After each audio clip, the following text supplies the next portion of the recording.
Bonjour Florence Bonjour Johanna, et bonjour tout le monde.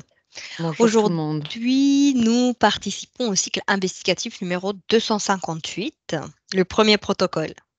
Moi, je suis Johanna Sima, opératrice externe et étudiante à l'Académie Calogero-Grifasi, et ma collègue Florence est support télépathe de la méthode Calogero-Grifasi. Florence, comme d'habitude, tous les télépathes ne connaissent pas le sujet que nous allons aborder aujourd'hui pour ne pas contaminer l'information. Les investigations sont composées d'un protocole en deux parties.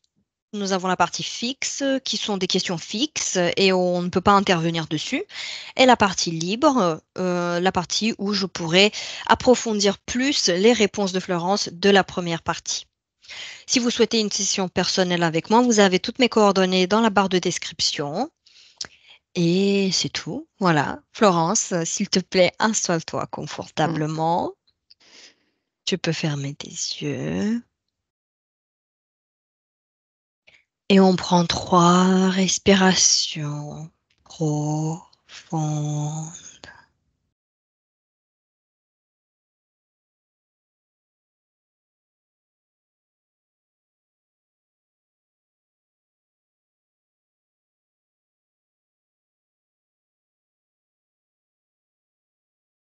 Bien.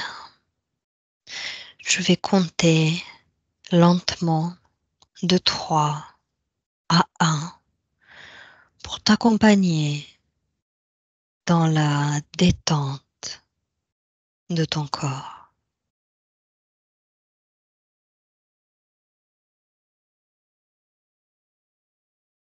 3.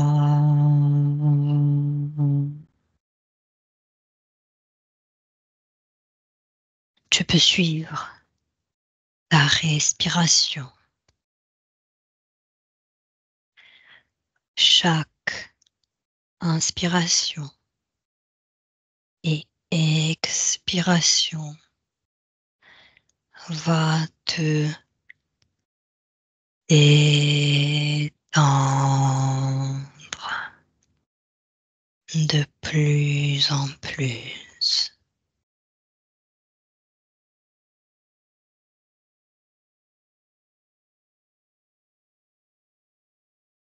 Deux.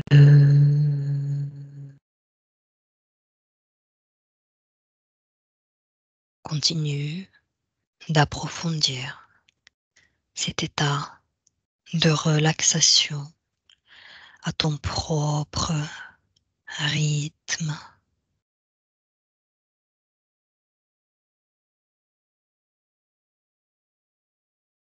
Tu te sens bien, tu te sens calme et détendu.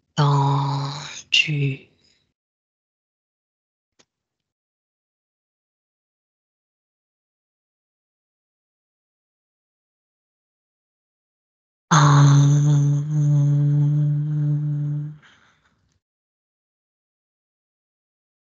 Très bien. Remonte au 29 et 30 octobre à Valence, en Espagne, pendant que je compte de 1 à 3. Cherche toutes les conditions qui ont donné lieu à ce phénomène météorologique appelé Dana, dépression isolée de haute altitude, en comptant jusqu'à 3. 1, 2, Une grosse masse, au-dessus de cette région-là. C'est assez dense et c'est très turbulent, très agité dans cette masse. Enfin, agité, c'est ouais, turbulent. Il y a plus ça ressemble à des masses d'air qui sont, en très fort mouvement à l'intérieur de cette masse. Ça fait comme un gros nuage, mais comme s'il était enfermé. oui, bien. Maintenant, Florence, décris ce qui s'est passé exclusivement sur le plan métaphysique lors de la catastrophe du phénomène Dana. Toujours à mon 3. 1, 2, 3. Je vois cette masse, nuageuse que de tout à l'heure là enfin tout de suite même, qui, à l'intérieur, les forces, elles se sont tellement, entrechoquées que ça finit par exploser. Ça fait comme une bombe. Mhm. C'est très puissant, très, très puissant. Ouais. Qu'est-ce que tu perçois d'autre? Je perçois que même avec l'explosion, ça ne soulage pas la tension qu'il y a à l'intérieur de cette masse nuageuse. Ça continue de s'entrechoquer. C'est assez particulier, hein. Ouais, c'est assez particulier. J'ai l'impression que ça ressemble à je vois beaucoup d'étincelles, beaucoup de force comme ça. C'est très, j'arrive même pas à le décrire, c'est hyper puissant. Ça fait pas, ça ressemble pas à un phénomène, forcément naturel ou alors, il y a des changements parce que ça fait volcanique un peu Mhm. dans cette puissance. Ouais. Ok. Que se passe-t-il d'un point de vue métaphysique pour ceux qui ont perdu la vie?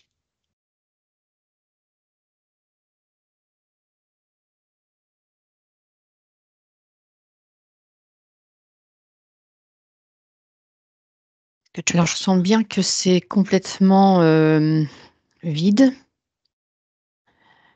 Hem,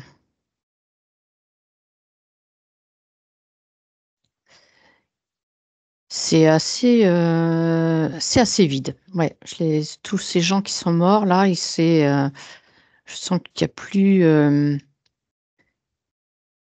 alors autant quelqu'un qui est décédé, on sent encore, autour de lui, on peut encore sentir sa présence, quelque chose comme ça.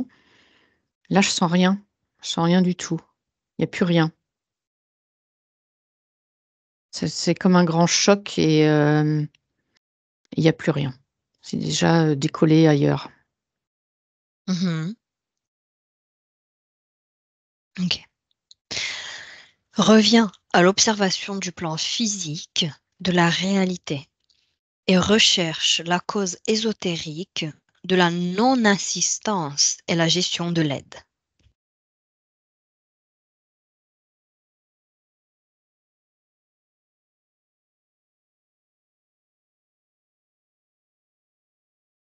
C'est une chape de plomb qui est sur cette, région-là et l'information, elle passe pas. Ça empêche l'information d'appel au secours ça passe pas Mhm. et ouais, c'est ça, c'est très, très dense. C'est le plafond, il est bas, il est à la hauteur des toits de maison et ça ne peut pas l'information des appels au secours ne peut pas passer. Il y a plein Mhm. de c'est ce que je vois, c'est un autre plan qui est descendu très bas avec des entités, c'est le plancher d'un autre plan qui est arrivé si bas. D'accord. Est-ce que c'est assez clair ce que j'arrive à te C'est décrire? intéressant. Oui, oui, oui. On va y revenir. On va y revenir. Alors, les inondations dans la série Netflix Respire, chapitre 8, diffusé le 30 août dernier, coïncident avec une précision presque absolue avec la catastrophe qui s'est produite. Que perçois-tu à ce sujet?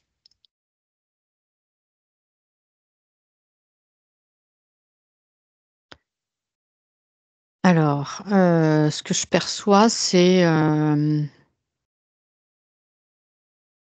effectivement, je vois le déroulé de cette eau qui tombe, tout à fait Oui. et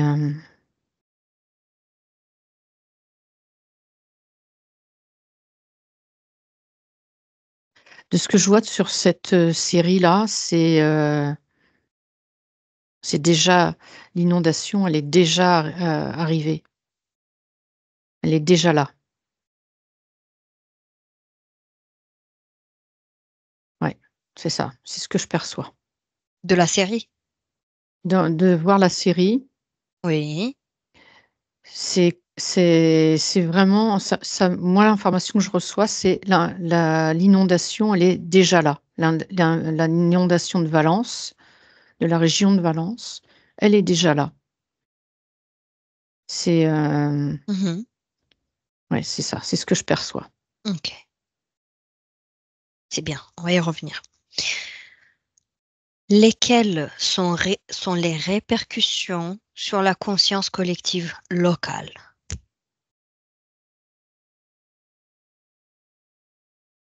Il y a énormément de peur. Je sens des gens, figés sur place, figés dans leur corps. Il y en a même qui se dissocient. Donc ça, c'est une partie de la Oui. population que je vois et il y en a d'autres, non, ça les met en mouvement, pour enclencher, de l'entraide tout de suite. Mmh. Même s'ils ont tout perdu, je vois qu'il y en a qui sont dans l'action. Ils sont moins touchés d'ailleurs par l'ambiance lourde, du coup, ces Oui. gens-là. Les autres, ils sont figés et je vois même certains, leur énergie, elle part vers le haut. Hem, elle est absorbée. Elle est absorbée par ce plafond qui est bas. Ouais. Bien. Observe les répercussions sur la conscience globale après chaque événement catastrophique.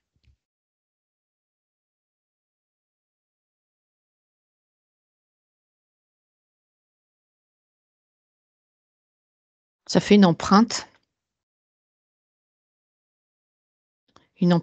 de mémoire,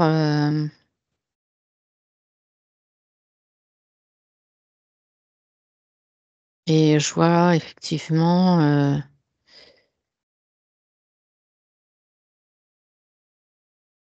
ça pourrait juste servir d'expérience et après humainement, ça peut être vécu autrement, mais sur le niveau de la conscience, c'est une expérience. Mmh. Je sens que c'est plutôt une expérience, j'ai un ressenti qui est plutôt neutre, il y a pas de mal, il y a pas de bien, Oui. même s'ils ont tout perdu, mais c'est, et avec cette notion-là de neutralité, hem, si les gens étaient plus conscients, ou du moins ceux qui sont très conscients, de ce qui se passe en eux, ils peuvent rebondir facilement sur ces événements-là. Mmh. Quelle est la cause de l'augmentation des phénomènes météorologiques extrêmes et des inondations qui en découlent sur notre planète? Alors tout de suite, je vois dans l'atmosphère terrestre, je vois il y a plein de fils bleus, c'est ça ressemble à de l'électricité, mais c'est un bleu électrique d'ailleurs, mais je sens que c'est pas tout à fait électrique. C'est des ondes, en tout cas, c'est des ondes. Mmh. C'est je Au premier abord, je pouvais même penser que c'était dans tous les sens, mais chaque sens a une raison. Ouais, c'est vraiment, ça peut même être des fois un peu vert, mais globalement, c'est plutôt bleu. Intéressant. Et la dernière question de la partie fixe, et puis après on ira tout de suite sur l'exploration. Maintenant, Florence, progresse dans le futur et dis-moi quel phénomène de nature catastrophique tu perçois comme pouvant se produire sur notre planète. Je vois tout de suite la première image, c'est un énorme volcan, Mhm. qui rentre en mouvement. Ouais, c'est une éruption et il vomit de la lave sans arrêt, sans arrêt, sans arrêt et ça recouvre beaucoup d'espace sur la Terre. Il peut même y avoir des villes qui sont touchées par ça, des grandes villes. Oui, Je vois ça plutôt au niveau de l'Amérique. ok. Qu'est-ce que tu perçois d'autre? Je perçois, aussi, des endroits où la mer déborde par des mouvements, souterrains. Ça peut même engloutir, des parties de côtes, entières et rentrer à l'intérieur des terres. Mhm. C'est,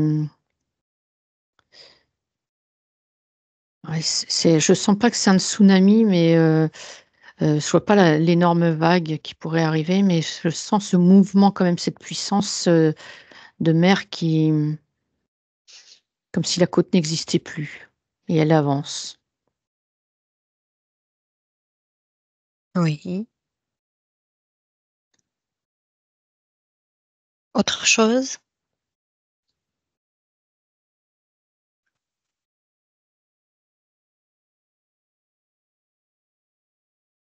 Pour l'instant, c'est ce que je perçois. Je vois pas autre chose. Mhm. Ok, très bien. En rapport avec ça, justement, est-ce que ces événements catastrophiques que tu perçois dans le futur font partie d'un changement obligatoire de notre planète? Un changement naturel, si tu veux, pas obligatoire, mais c'est un changement naturel que la planète est en train de d'effectuer?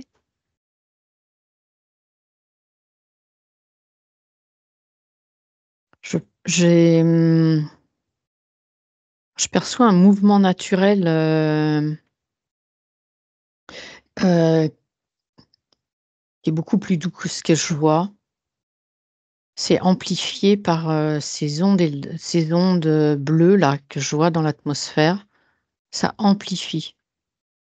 Oui. Allez, allons voir ces fils bleus que tu perçois dans l'atmosphère terrestre. Tu te situes où? Là, je suis plutôt au nord sur la partie nord de la Terre Oui, et ouais, toute la calotte, glaciaire là, par là, oui. tout le haut de l'Amérique et Mmh. là, c'est très marqué. Ouais, c'est très, très marqué là. Il y a vraiment, cette présence d'ondes. J'appelle ça comme ça parce que je sais pas comment ça s'appelle. Oui, oui, oui, oui. Donc tu perçois ces fils bleus Mmh. Oui, et oui. parfois verts. OK. Mmh. Ces fils bleus, sont à quel niveau de l'atmosphère terrestre? Est-ce qu'ils sont proches de la Terre? Est-ce qu'ils sont éloignés de la Terre?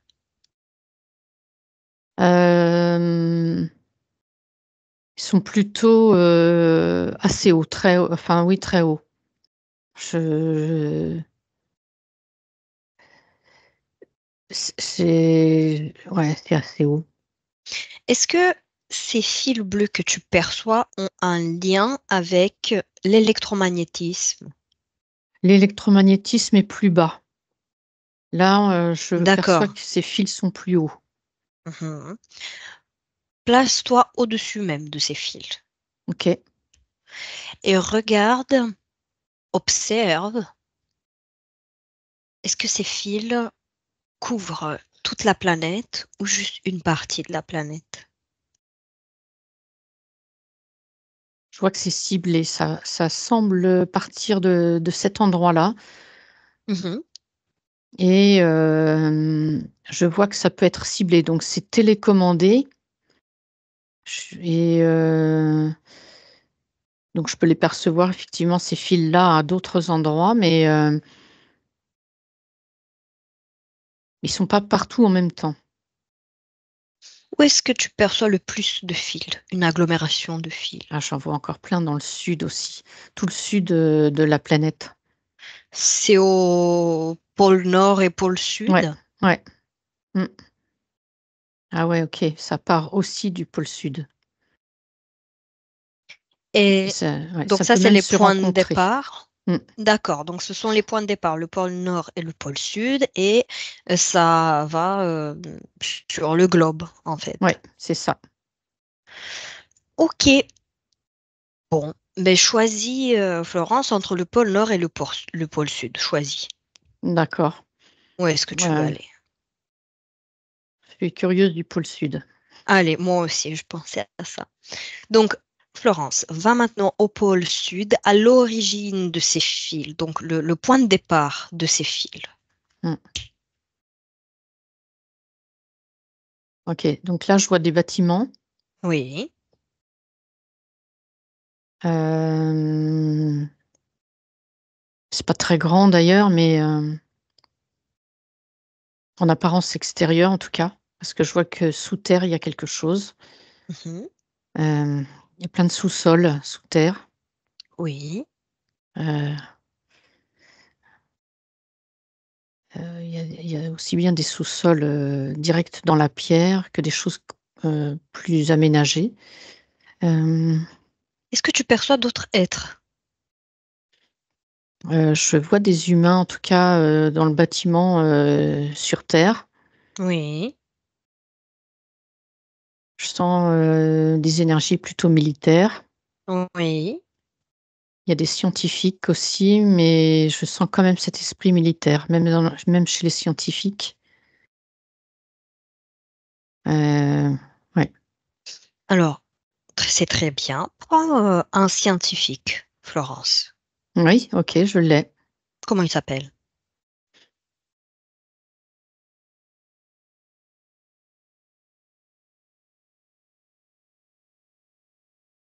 Alors, Un heu, surnom, ouais, quelque chose. ça s'écrit Dieter, Dietre, quelque chose comme ça. Dieppe. Dietre, ouais. Allez, Dieppe. C'est un, bon, lis son ADN. Mmh, Quel est son ADN? OK. 100% humain. 100% humain. Bien. Florence, est-ce que tu me laisses parler avec Dietre? OK. Dietre, Dietre. Ouais, Bonjour. bonjour. Ça va? Ouais, Qu'est-ce que tu fais ici, au pôle Sud? de la recherche. Sur quoi? Alors c'est de la recherche sur des nouvelles technologies. Mmh. Ça fait longtemps que tu travailles ici? J'ai toujours travaillé là. Toujours, c'est-à-dire, ça fait depuis combien d'années, par exemple? Ça fait 20 ans que je suis là. D'accord. Et tu aimes bien ce que tu fais? Ouais, c'est très enrichissant, ouais. Mmh. Sur, quel type de nouvelles technologies tu travailles, Dietre? C'est des nouvelles, c'est des nouvelles ondes, enfin qui sont pas nouvelles pour moi, ça fait longtemps que je travaille dessus, mais c'est des nouvelles ondes. Et des ondes comme des ondes, par exemple, la 4G, la 5G. Non, c'est pas tout à fait ça. Ça va servir de régulateur pour le climat.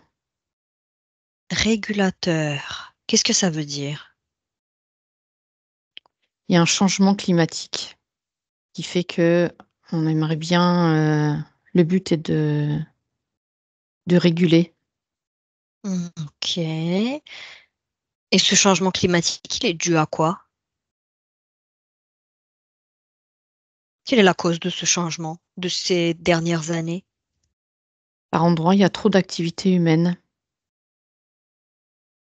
et ça peut provoquer ça. Comment ça se fait?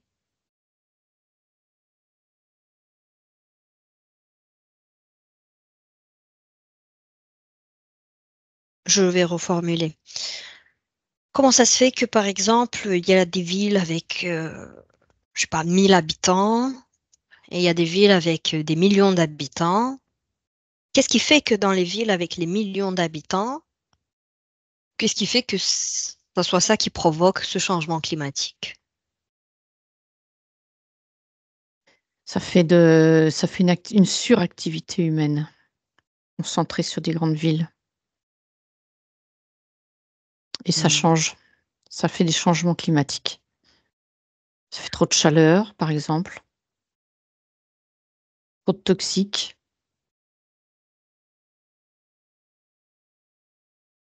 Ok.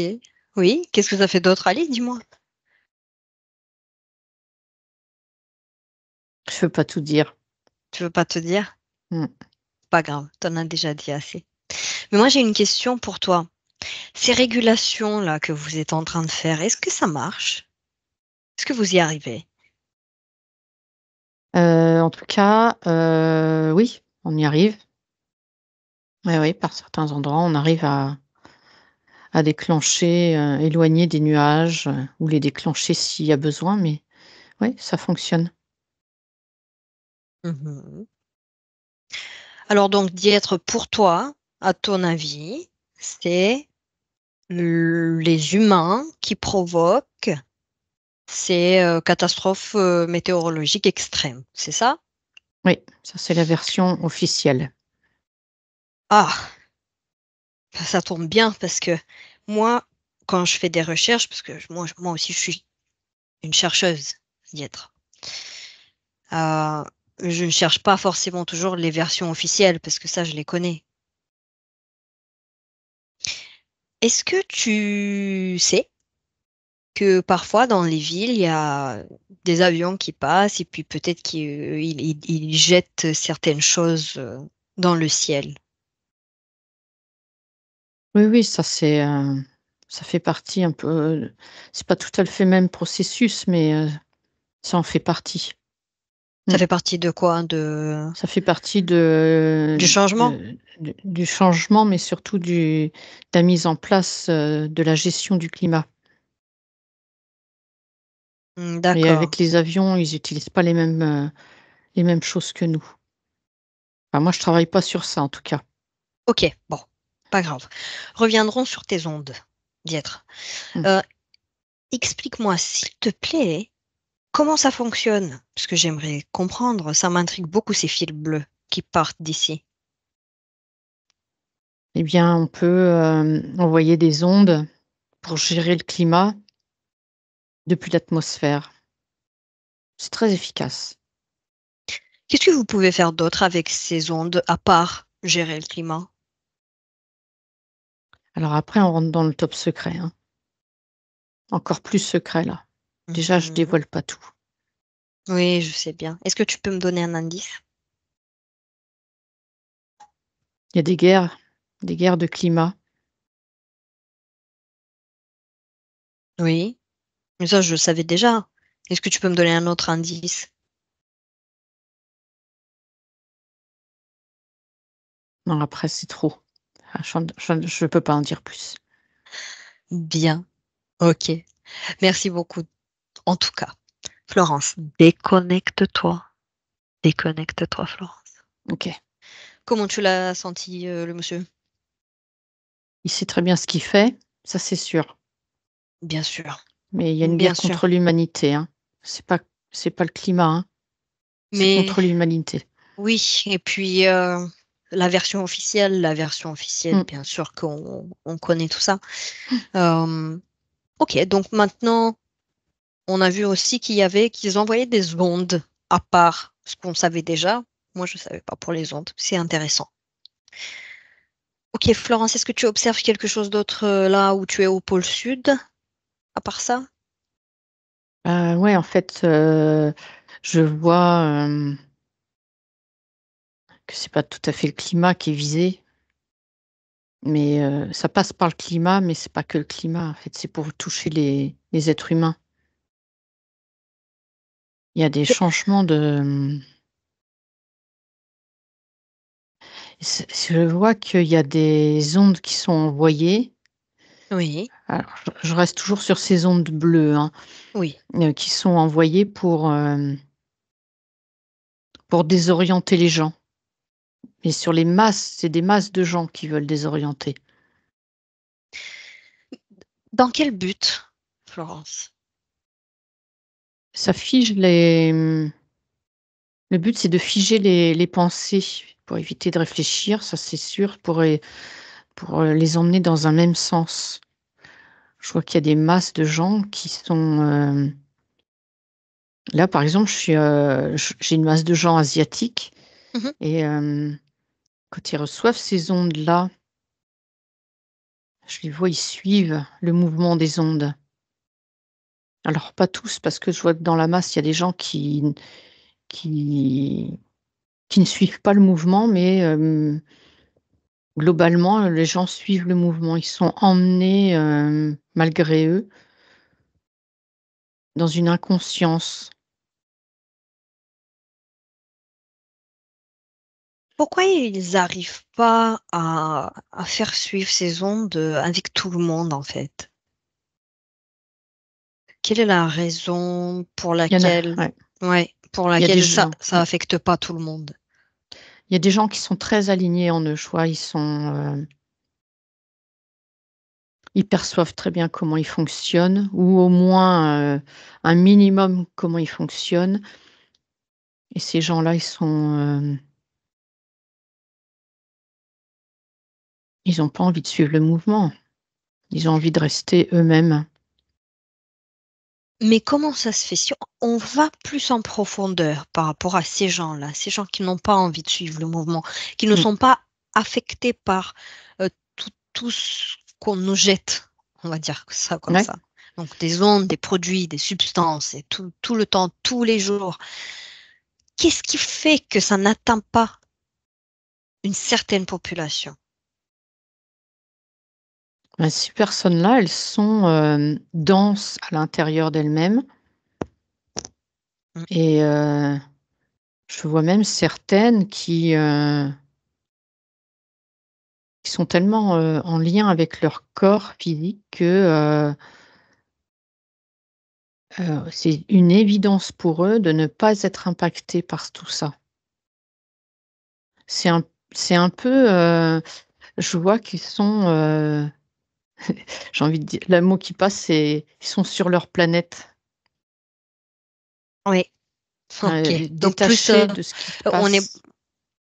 oui, et on parle ici de confiance en soi, peut-être. Ouais, de vibrations, je vois qu'ils sont plus, facilement dans la joie.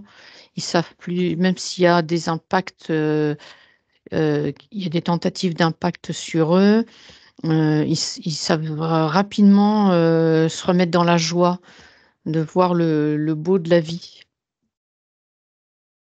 Mmh. Mhm. Ouais, ouais et ça change tout, hein. La vibration intérieure change tout. Oui, bien. Maintenant, Florence, est-ce que tu perçois un lien entre ce qu'on nous dit sur l'écologie, les pailles en plastique et toutes ces choses-là et les événements catastrophiques qui sont en train de se passer de plus en plus? Qu'est-ce que tu perçois par rapport à ça? Là, tout de suite, l'écologie, ça parle pas. Il y a pas de vibration, comme le mot de écologie, ça veut rien dire là, tout de suite. Il y a pas de je crois qu'il y a pas de prise en compte du tout de l'écologie, ni l'écologie humaine, ni l'écologie nature. Non, il y a rien. Est-ce que Le une mot est vide. personne qui va faire son tri de déchets ou qui ne va plus consommer ne va plus utiliser des pailles en plastique ou tout ce qu'on nous dit par rapport à ça de faire, est-ce que on peut changer quelque chose par rapport à ce qui se passe aujourd'hui en suivant manger moins de viande, mais tout tout ce qu'on nous dit. Ben, ce que je vois là, c'est, je sens un mouvement de masse qui fait ce tri, qui utilise les choses autrement Oui. et c'est pas ça qui va faire sortir de ça. Parce que je sens un mouvement de masse, une manipulation. On entraîne les gens, on leur dit comment il faut faire et c'est pas ça qui va sortir du truc. C'est, faut pas que ça parte de l'extérieur, faut que ça parte de l'intérieur des gens. Faut que les gens, ils aient envie d'eux-mêmes de faire le changement. Si on leur dit: «Fais ci, fais ça», ça change rien. Mhm. Bien. Maintenant, déconnecte-toi de là-bas, Florence, et de ces informations. Quand je t'ai mentionné la série Netflix Respire, tu as dit l'inondation est déjà là. Qu'est-ce que ça signifie? Ah, j'en ai des frissons partout. C'est vraiment elle est déjà là, c'est vraiment dingue. Elle est J'ai déjà mmh, là au moment où la série a été diffusée le 30 ouais, août? ouais. C'est comme si c'était déjà, on était déjà dedans. Je suis dedans, je suis dans la catastrophe quand je me plonge dans le film, comme si c'était là en vrai, Est-ce comme si c'était déjà que, arrivé. ouais, est-ce que les consciences qui ont, euh, attends, Mmh. donc la masse des personnes qui ont regardé cette série, est-ce que c'est ça qui a influencé l'existence de cette catastrophe? Alors ce que Est-ce je que vois c'est, ouais, mmh, pardon, vas-y. est-ce que c'est ça qui a fait que l'inondation soit déjà là? Alors ce que je vois, c'est, une ligne de temps qui, heu, une ligne de temps qui où la catastrophe est déjà là, elle est déjà réalisée et qui descend dans les films et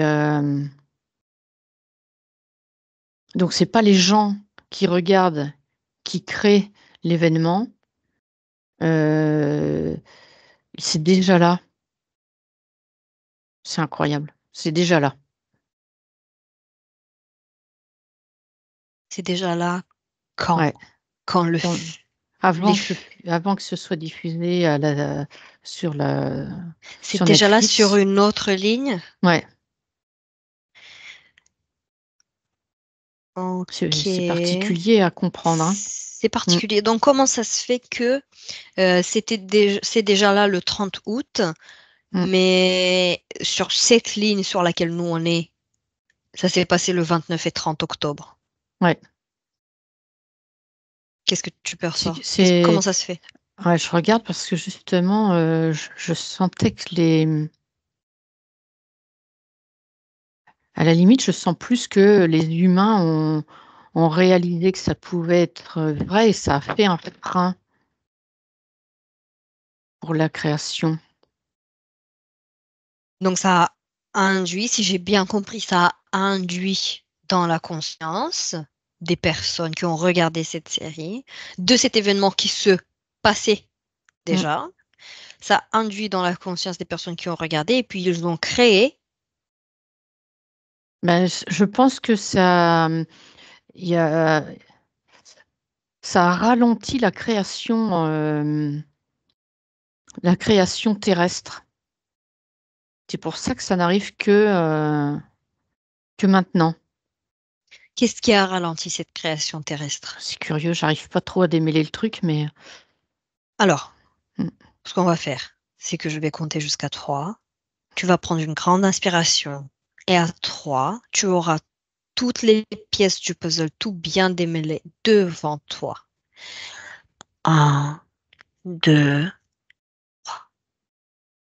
tu peux tout percevoir, tout sentir.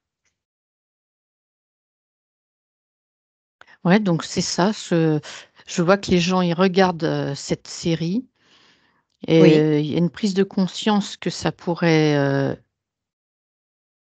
être vrai. Et il y en a même qui se disent, mais c'est déjà arrivé ce truc-là. Et ils se demandent même si c'est pas filmé en direct. Ce gars. d'accord. Mm. Ouais, il y en a qui se posent, il y a beaucoup de gens qui se posent cette question-là. Ils ont l'impression que c'est pas une série, que c'est un reportage en direct. Un documentaire. Mhm. Ouais, ouais, ouais. Alors, je regarde par rapport à la réalisation terrestre aujourd'hui et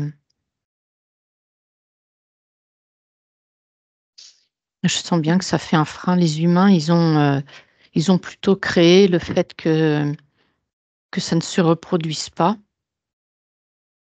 C'est ce qui Oui, a fait, enfin, du moins, c'est ce que je perçois aujourd'hui, c'est que ça a permis de ralentir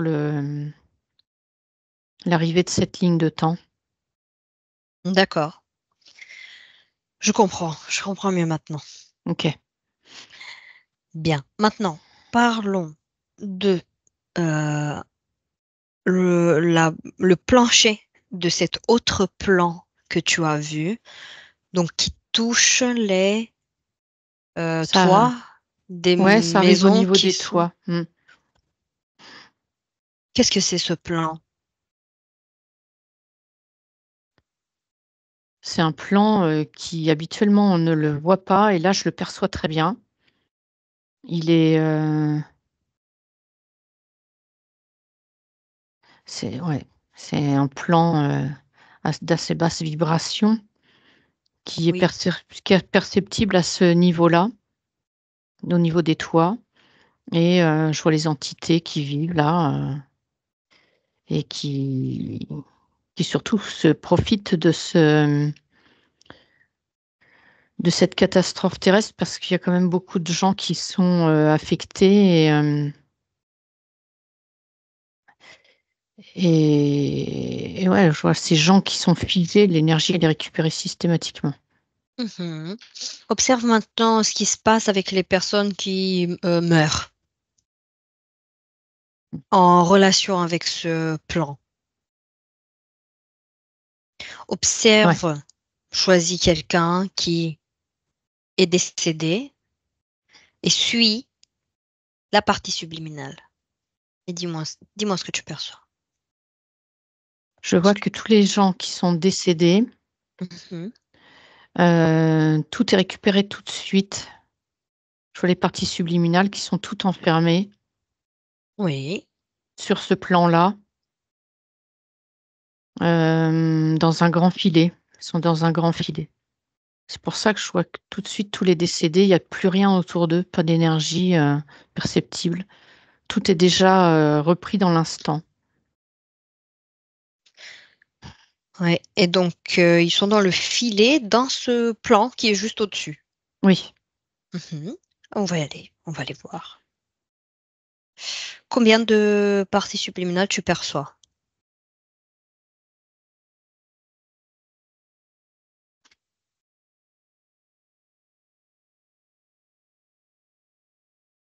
Bon, je sais pas, le chiffre que je vois, c'est 1000. Ok, ok, très bien. Euh, qu'est-ce qu'elles font? Quel est le fonctionnement?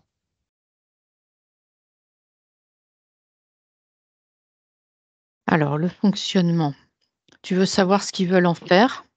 Des parties subliminales, c'est ça? Oui, je veux savoir ce qu'ils font là, au présent. Qu'est-ce qui se passe? D'accord. Qu'est-ce que tu visualises? Mmh. Ils veulent récupérer ces parties subliminales pour les remettre dans des corps.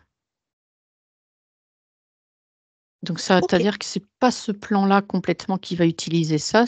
Ce plan-là, il sert juste à récupérer, les parties subliminales et ça va Oui. être envoyé, je vois comme un laboratoire ou Mmh. enfin des grandes pièces en tout cas, des immenses pièces où, là ça se passe sur une autre, bah, une comme une autre hiérarchie, quelque chose comme ça. Ou d'autres, Oui. des plutôt des scientifiques un peu plus sophistiqués que ceux qui récupèrent, plus évolués en tout cas Oui et et ils comptent faire quoi? Quel est le but? des clones, il y a des histoires de clonage et pour que Mmh. ces êtres vivent, ils veulent mettre une partie subliminale, les relier du moins à une partie subliminale. OK, bien. Une dernière chose que je veux qu'on aille voir avant de revenir aux parties subliminales. Je veux qu'on aille voir cette, masse qui est au-dessus de la région, ces forces qui s'entrechoquent entre eux et qui créent des explosions. Mmh. Qu'est-ce qu'il y a derrière ces forces?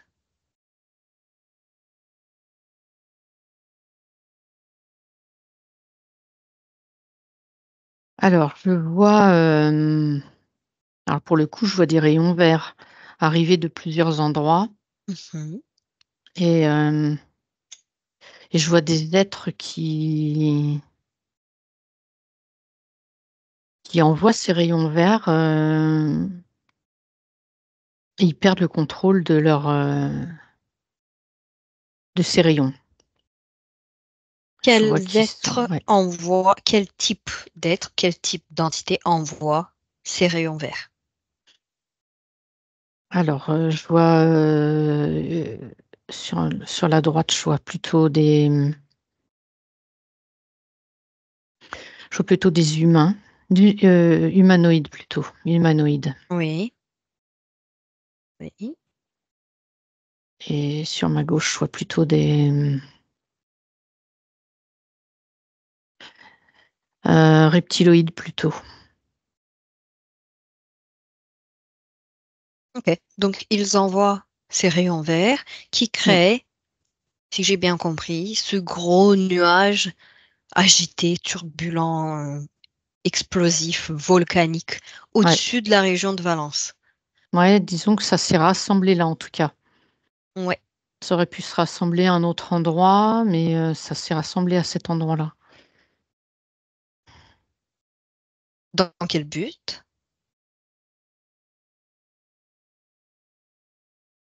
C'est des essais, ils font des essais. Même s'ils ont perdu les contrôles un peu, je crois que les humanoïdes ont perdu le contrôle de leur, ils ont envoyé plus d'ondes que prévu Mmh. et ça me fait vraiment penser à une expérience qui a mal tourné et en même temps, c'est volontaire donc c'est volontaire de faire quand même,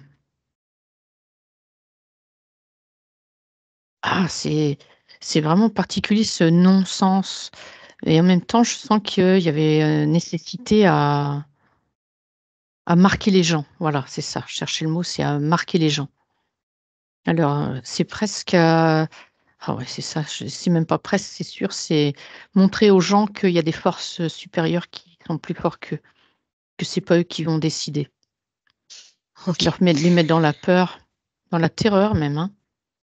Mmh. Oui. Florence, qui est le responsable de cette catastrophe météorologique maintenant? Le point d'origine de tout ça, c'est je vois une salle avec une énorme table ronde. Il y a plein de monde, enfin plein de monde autour. Une dizaine de personnes Oui, qui jouent à diriger le monde. oui. Et ils jouent parce que je sens qu'ils n'ont pas de considération pour ce qui est vivant sur cette terre.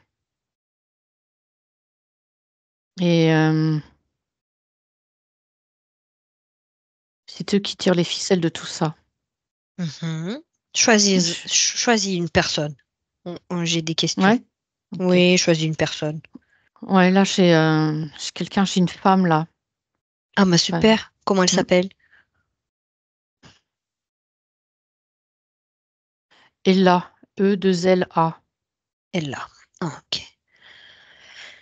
Est-ce que je peux parler avec elle là, Florence? Ouais, Merci. Elle là. Elle oui, là. ouais. Bonjour. Bonjour. Qu'est-ce que vous faites là? Ça va? Oui, on prend des décisions très Je importantes. vois. Oui, je vois, je vois. Je veux pas vous déranger longtemps, mais en fait, j'ai quelques questions par rapport aux décisions que vous êtes en train de prendre. En fait, est-ce que ça concerne que des catastrophes météorologiques ou vous êtes aussi sur d'autres domaines? Ça dépend de quel point de vue on se situe. De mon point de vue, on n'est pas sur des catastrophes écologiques. Mais de ton point de vue, on est sur quoi? Vous êtes sur quoi?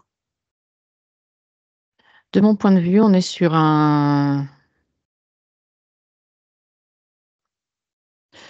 une domination des forces. Mhm.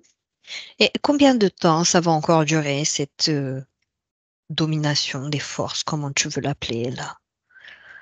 Le temps nécessaire pour atteindre le résultat. D'accord. Et quel est le résultat idéal pour toi?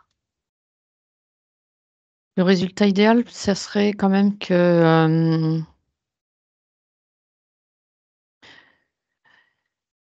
de réduire la population pour faire moins de, moins de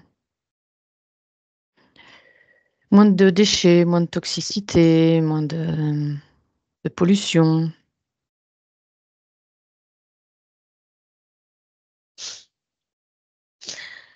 D'accord. Et comment vous vous y prenez?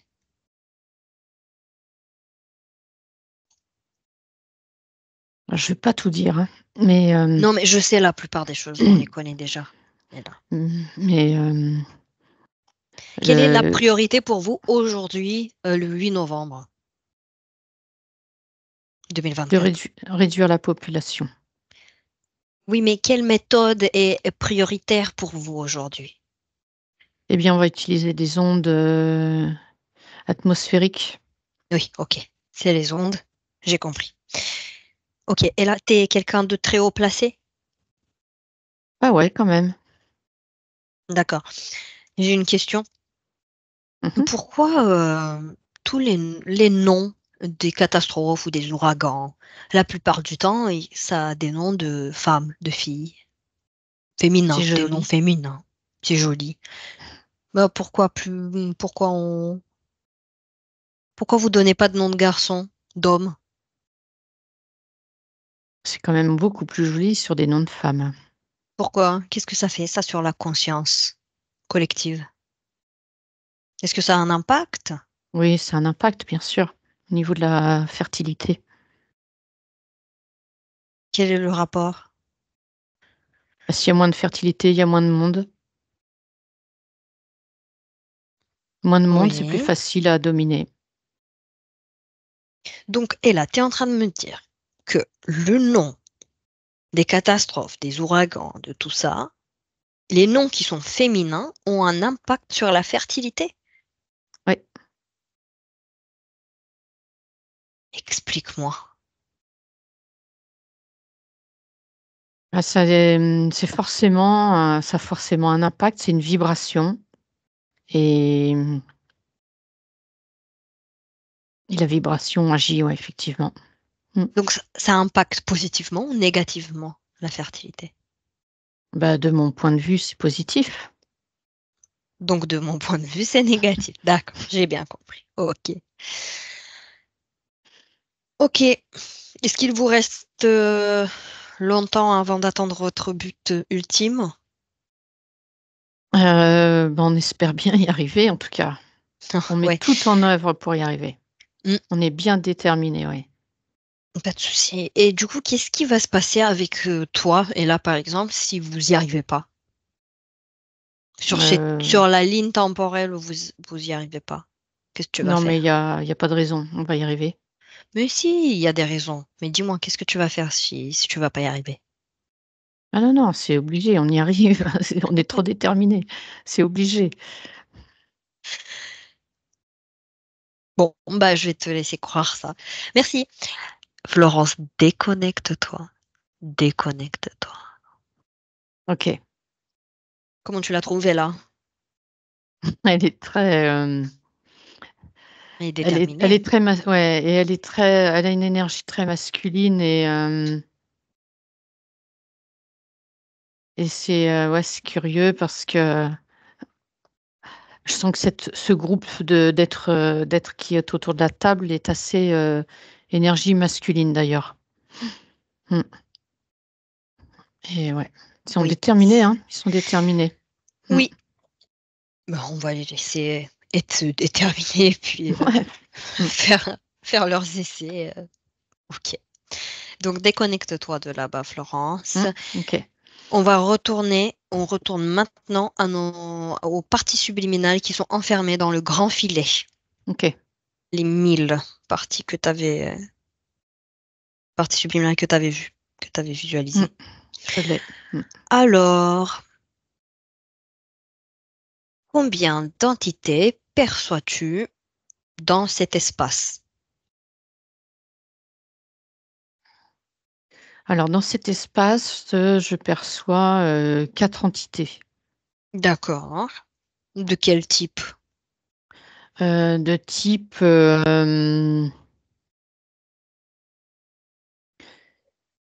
j'en vois, 2 qui ressemblent à des loups-garous, un peu dans ce style-là Oui. et 2 autres qui sont plutôt, reptiloïdes. Mhm. Ok. Ok.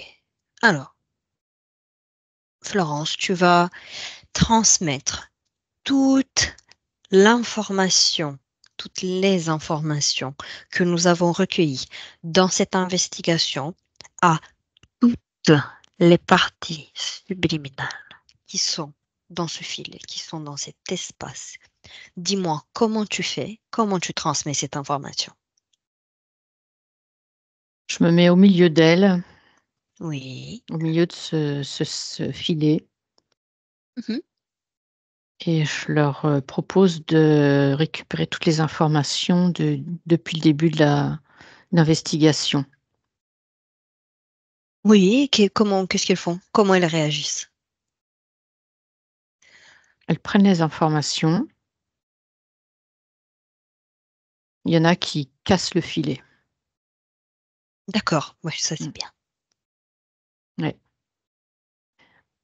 ouais, elles cassent le filet, elles s'échappent, Transmets, elles ouais, s'échappent. transmets-leur qu'elles sont maintenant libres de choisir leur expérience, qu'elles peuvent créer des portails, qu'elles peuvent ouvrir des portails et faire leur création dans ces mondes-là, qu'elles peuvent y passer autant de temps qu'elles le veulent, qu'elles sont libres, qu'elles ont le pouvoir. OK, c'est transmis. Mhm. Est-ce qu'il y en a qui n'ont pas pris l'information ou elles ont toutes pris l'information? Je vois qu'il y en a qui n'ont pas pris l'information. Il y en a Combien? très, très peu. Combien tu vois? Hem, moins qu'une dizaine, j'en vois 4, 6, quelque chose comme ça. Ouais, c'est Oui, même en train de diminuer à 4, ouais. 4, c'est OK. On le sait bien, on ne peut pas forcer euh, une prise de conscience. Chaque partie subliminale est individuelle et a ses propres expériences. Et il y en a qui ont besoin de cette expérience-là pour leur propre évolution.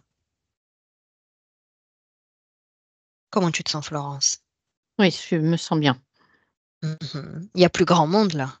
Non, non, non, le filet est vide, mis à part ces 4 parties Justement, subliminales, mais oui. voilà, tout est parti.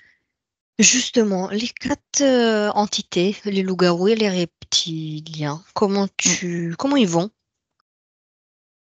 Beh, ils sont complètement dépités là. Ils auront plus de clones. Ouais, et puis c'est surtout qu'ils vont se faire taper sur les doigts. Mais c'est très bien. Bien. Déconnecte-toi de là-bas, Florence, et dis-moi si tu as perçu, si tu as visualisé quelque chose durant cette investigation que tu n'as pas pu mentionner. Moi, j'ai plus de questions, donc OK. c'est à toi si tu veux transmettre autre chose. C'est le moment. Moi, j'ai bien senti en tout cas que c'est plus une guerre, contre l'humanité que climatique. Le climat, c'est juste un prétexte c'est une arme en fait. Voilà, tout simplement. Mhm. Une arme contre l'humanité, mais il y a pas de changement, climatique tel qu'il est annoncé en tout cas. Donc voilà. Ouais.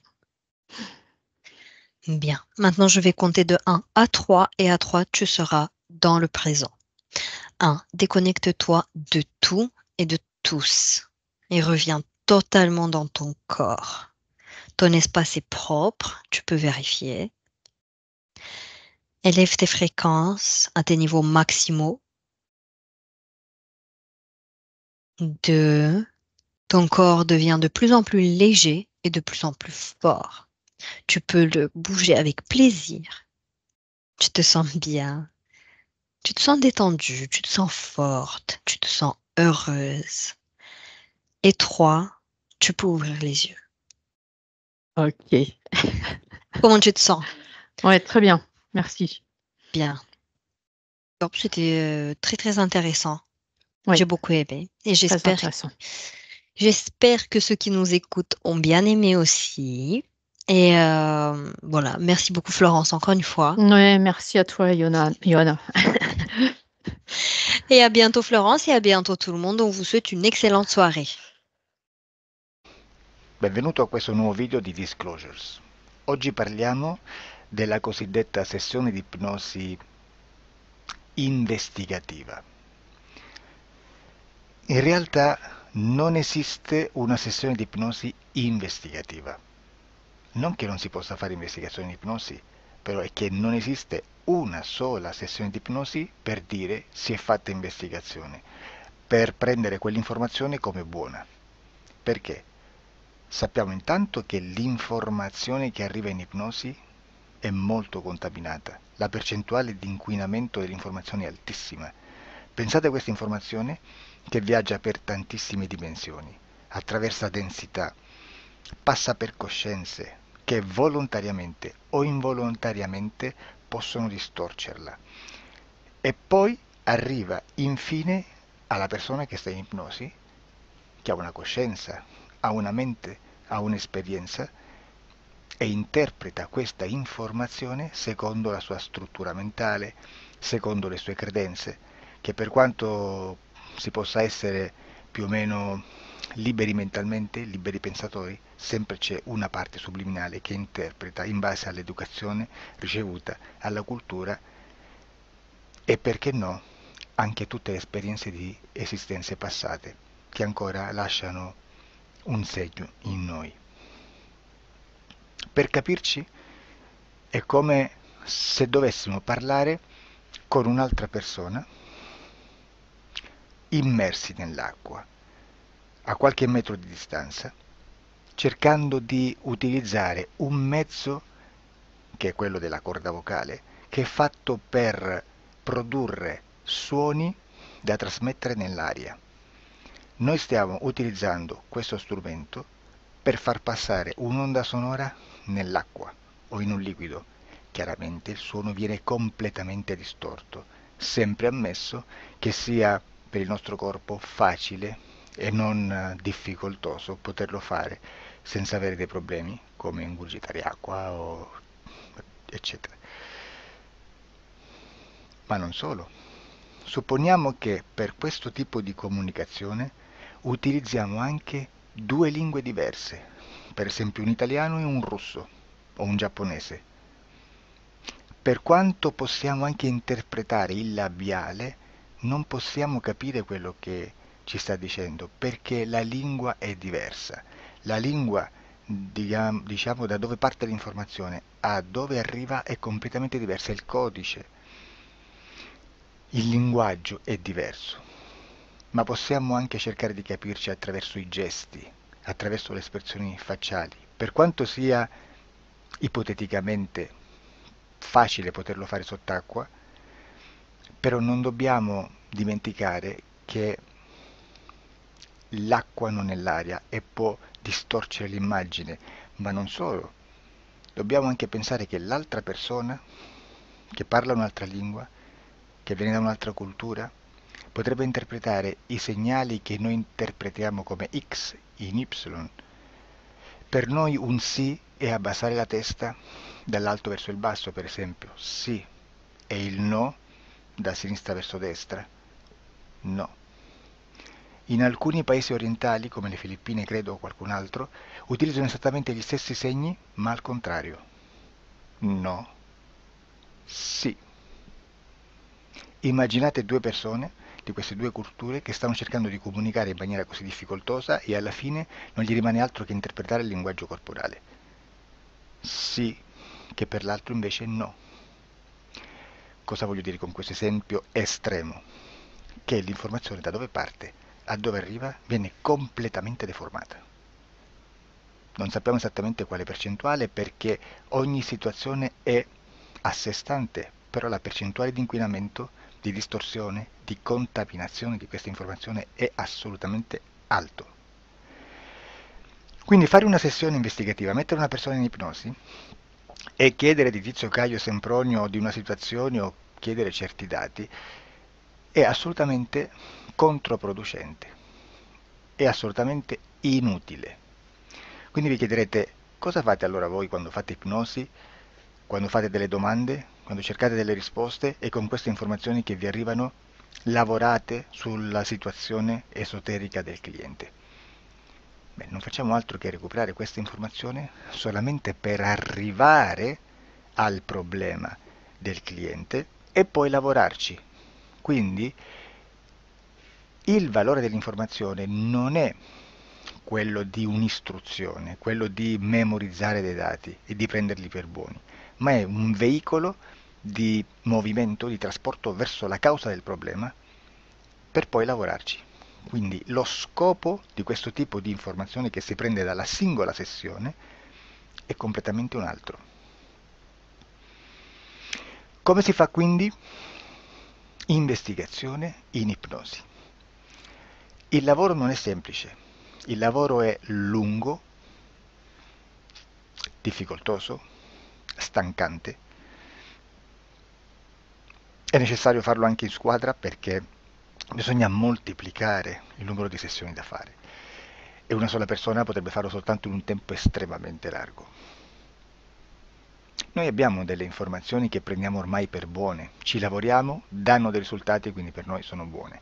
E come abbiamo fatto ad avere queste informazioni? Per esempio, come facciamo a sapere che un extraterrestre chiamato il cosiddetto grigio è più o meno alto X, poi ci sono magari quelli anche un po' più alti, ma hanno un corpo strano, hanno una pelle grigio-verde, hanno degli occhi grandi a mandorla, neri, senza una pupilla visibile, non hanno quasi bocca né naso né orecchie, hanno soltanto delle fessure, non hanno organi genitali, hanno degli arti molto più lunghi rispetto alla proporzione che potrebbe avere il corpo umano, e di solito hanno meno dita delle 5 del corpo umano, eccetera, eccetera, eccetera. O se no prendiamo un altro tipo di essere che possiamo incontrare in ipnosi, come facciamo a dire che hanno delle somiglianze con i rettili, gli animali rettili terrestri, o gli invertebrati, gli insetti terrestri?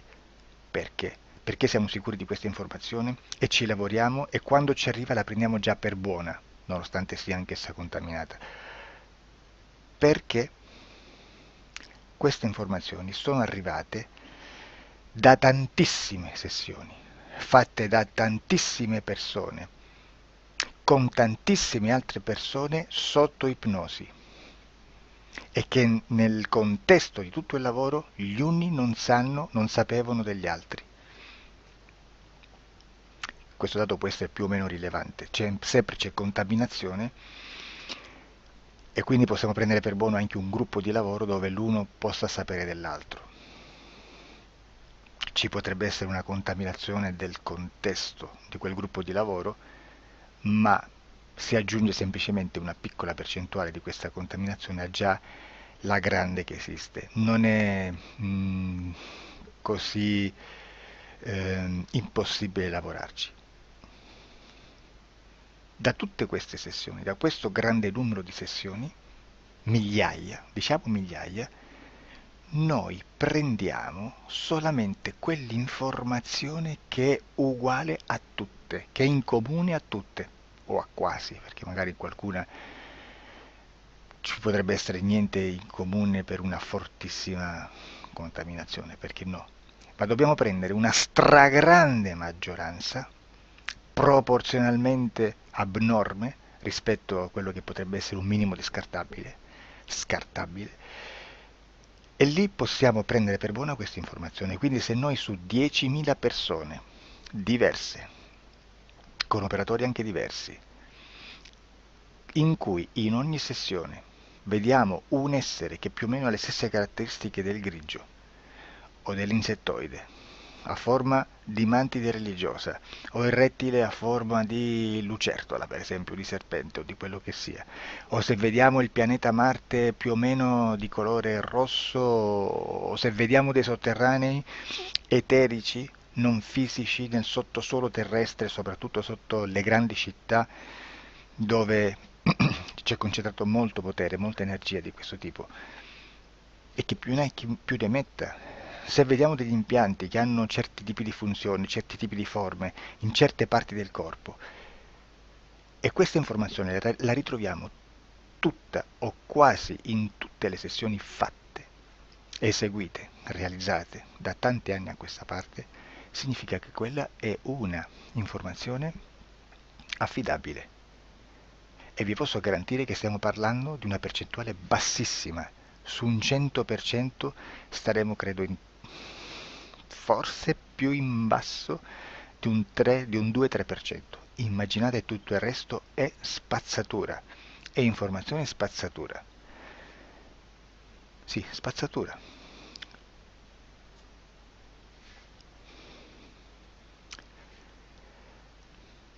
C'è anche un'altra cosa da dire. Supponiamo che un operatore faccia un'ipnosi e voglia andare a vedere cosa fa Tizio, cosa fa Caio, cosa fa Sempronio.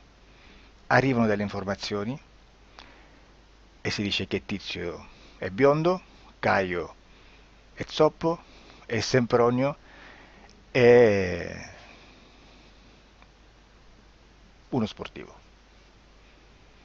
Intanto già abbiamo detto che una sessione soltanto non serve, d'accordo? Ma poi c'è da dire che una coscienza, un essere, in ambiente subliminale, la sua parte subliminale potrebbe non dare autorizzazione a questa fuoriuscita di informazioni. Mi potreste dire, e allora tu quando chiedi agli esseri cosa fanno, cosa non fanno? Beh, intanto la prendo sempre con le pinze, perché abbiamo sempre detto che tutto è molto contaminato e mi serve solo per dirigermi da una parte. Ma c'è anche da dire che se un essere interferisce con l'altro, ha aperto un canale di comunicazione a cui non può ovviare a meno che non lo recida, non lo annulli.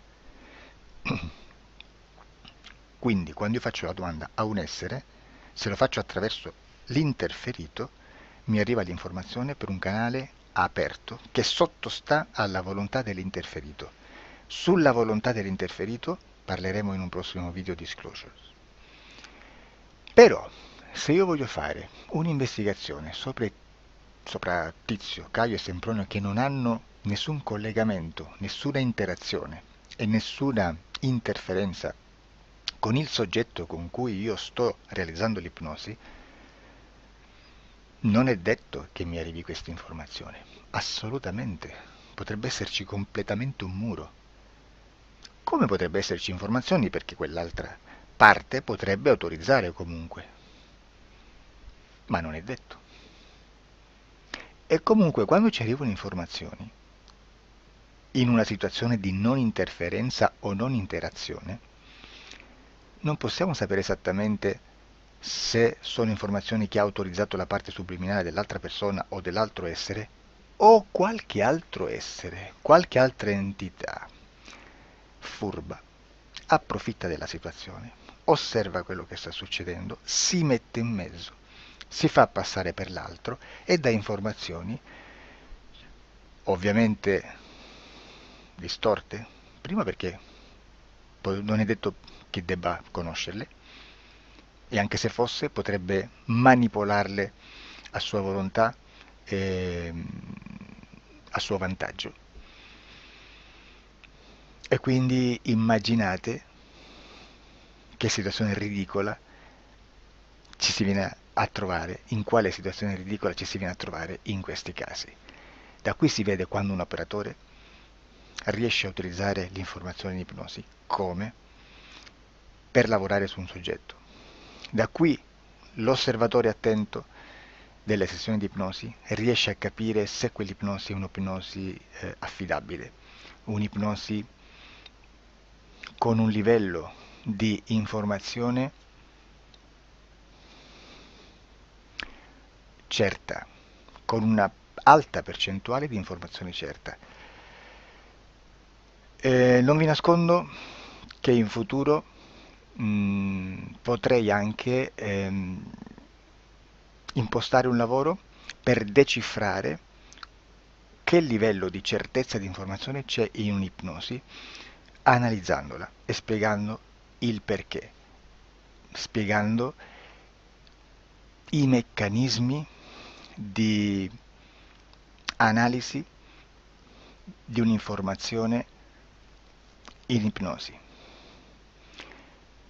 che poi anche è molto istintivo. Supponiamo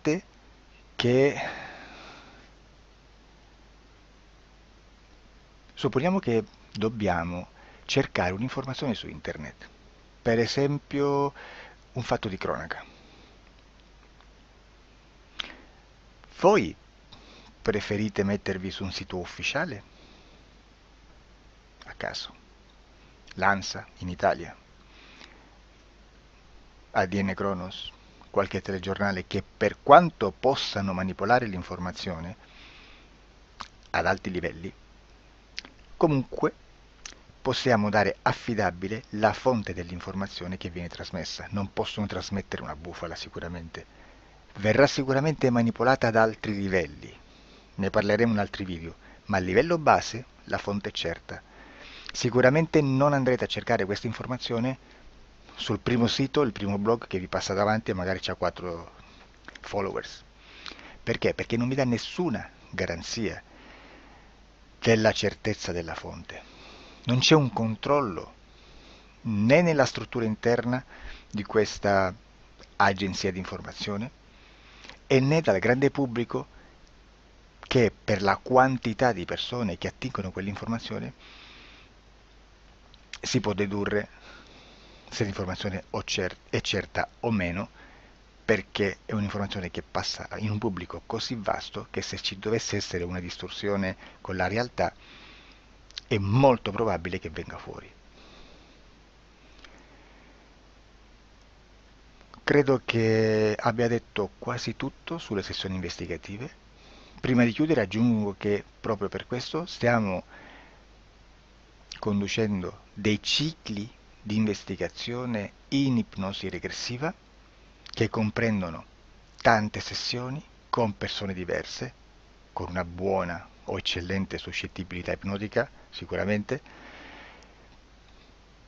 per poter indagare su spazi ristretti su alcuni temi. Perché dico spazi ristretti? Perché se andiamo a prendere eventi grandi nel tempo, nello spazio, storici, parlare di qualcosa di molto generico implica una quantità di sessioni abnorme.